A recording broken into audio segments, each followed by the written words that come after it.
Okay, so this video is just a preview of SkyViper's drone lineup for 2018. There's not a whole lot of information out on these drones right now. So basically, we're going to get a very similar lineup to last year's.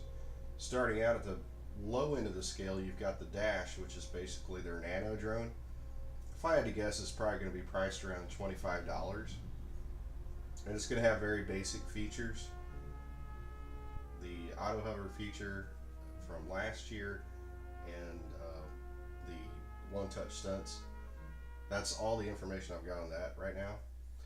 And next up in the lineup is the Fury. The Fury is essentially what we've known as the S1700 and S1750. And the biggest difference that I can see, really the only difference I see, is they've redesigned the body, and at least for the canopy area, and then they've also got this new technology called Surface Scan. And the Surface Scan is going to be used in the Fury and the Scout. As far as that goes, that's basically a type of optical flow technology where they've got a camera or a camera type sensor mounted on the bottom of the quad, and it's constantly, it claims 200 times a second. It's going to be taking pictures and sending them back up to the drone so that it's using a visual reference for its position over the ground. And then when you let off the control stick, much like GPS, it's just going to sit there and maintain its relative position to the last point that you let off of the controls. So essentially, it's going to give you position hold just like you would have on a GPS, only it's going in a very different direction in terms of the technology it's using to maintain its position. The Fury is usually kind of the mid-range to entry level of the SkyViper lineup. I expect it to retail for around $50 initially, probably drop down to around $40, $45. Next up is the Scout. The Scout is generally the kind of the V2400, the video type series of the SkyVipers, and it's usually priced at kind of the sweet spot for these drones and at around $99. And that price and feature combination's been popular for a long time for SkyViper, so that's what I expect it to initially retail at. And it'll probably be their best seller out of the entire lineup. And then finally, we've got the Journey. The Journey is like the other two, has a redesigned body on it, and it looks to have some new features to it, and I'll get into more detail on it in just a minute.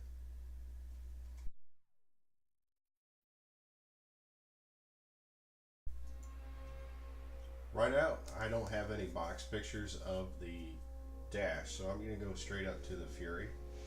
The Fury is basically the new version of the S1700 and S1750, which have been my personal favorites out of the SkyVipers that I've flown. I have always liked their agility and maneuverability. They're fun to FPV off of, and they've just been my favorite. I like that combination of size and speed, and just basically a drone you can take anywhere, toss it up in the air, and fly away. They've changed the body a little bit. I like the new body. It's interesting. It looks like they've changed the LED lighting on it a little bit. The canopy is shaped a lot different. I'm starting to wonder if because of this new Surface Scan technology, if the battery is going to fit differently on this one. Because in the past, the battery sat on the bottom of the quad, and now if they've got some type of a camera sensor, it may have to be positioned a bit differently, but it's hard to say. It could be this optical flow sensor is towards the front of the quad. Um, at the top, you can see they're saying free replacement parts for 1 year, and then they're going to charge you for shipping.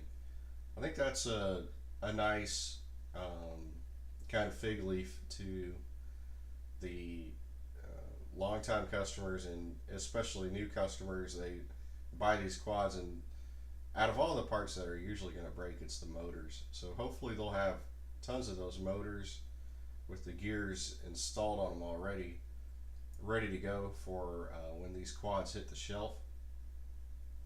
Um, it mentions ArduPilot down there at the bottom. I was hoping ArduPilot would mean that I could go in and program it just like you can on the current V2450 GPS. It doesn't look like that's a feature. I don't want to say conclusively that it's going to be offered or not offered, but for the time being, it looks like that's just what they're using to take the place of ViperFlight, which is essentially just like CleanFlight and Betaflight for hobby grade quads.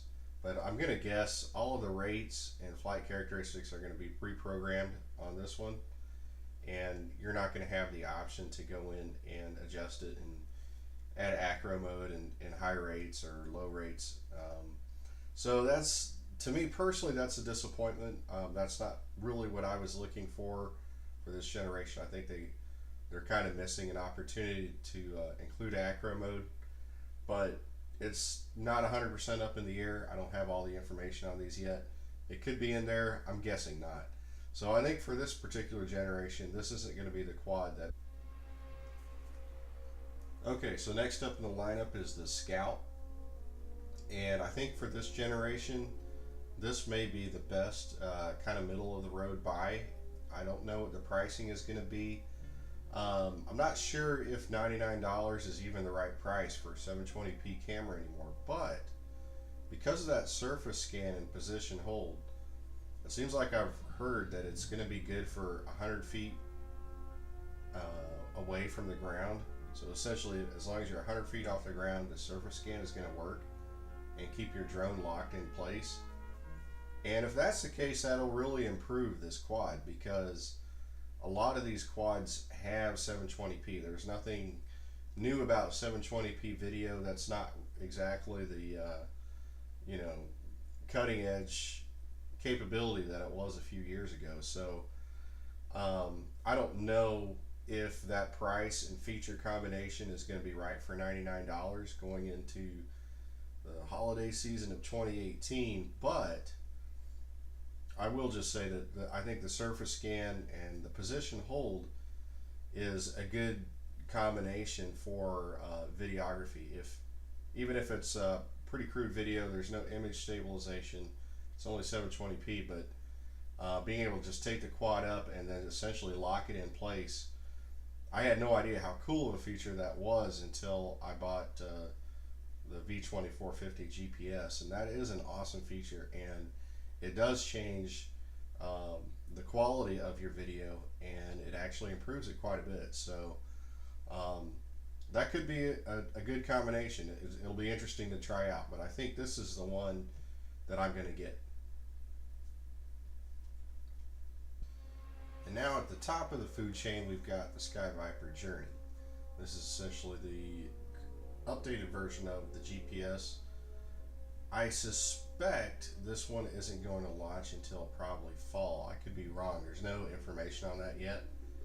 But the pricing is going to be interesting to me, because I think they went a little too high on originally on the V2450 GPS and priced it around $144, I believe, and it's dropped down to $99. It's pretty much held around $99 for quite a while. So I think they found out between the 720p, no image stabilization, the brushed powertrain. In the end, it's really, you can't really ask $150 for those features anymore. I think the ArduPilot interface was not properly marketed or I guess directed towards from SkyViper in their literature and whatnot. You had to go online to figure out how to go into ArduPilot. I don't know if ArduPilot is going to be as accessible as it was on the current generation, so that's information I can't really comment on right now. I will say that it says that it includes position hold, and follow me mode is not a new feature. You can do follow me on the current one, but it's going to follow whatever tablet or laptop that you've got running Mission Planner running on. So if this is a true follow me in terms of it's going to follow the transmitter, that'll be a nice upgrade over the current V2450 GPS. And here again, and if you just take a look at the controller in the lower left hand corner, it looks like a huge improvement over the old controller, which was carried over from the V2900. The old controller, or the one that you currently get from the V2450 GPS, I don't like it at all. And I felt like it was just kind of a cheap move to put the old controller from the previous one in. But you can't tell much of it from the picture, but it looks a heck of a lot better. And so I think that might be a really big, maybe the biggest improvement. Oh, and here again, they're offering free replacement parts for 1 year. So for those of you who bought this and it had a motor go out, or you felt like there was some other issue, this might help you a little bit. Hopefully they'll, like I said before, they'll have plenty of motors on hand. I think there's going to be some pretty good sales for these. I think overall, I guess it's looking good. I think it's got a better look to it. That kind of gold-ish color scheme is pretty cool. Obviously, they're still on the brushed motors. There's no brushless option this time around. But I think it's you know, it's looking pretty cool. It would be really great if they try to emphasize the ArduPilot a little bit better this time, because that whole interface and being able to go in and retune the helicopter is awesome.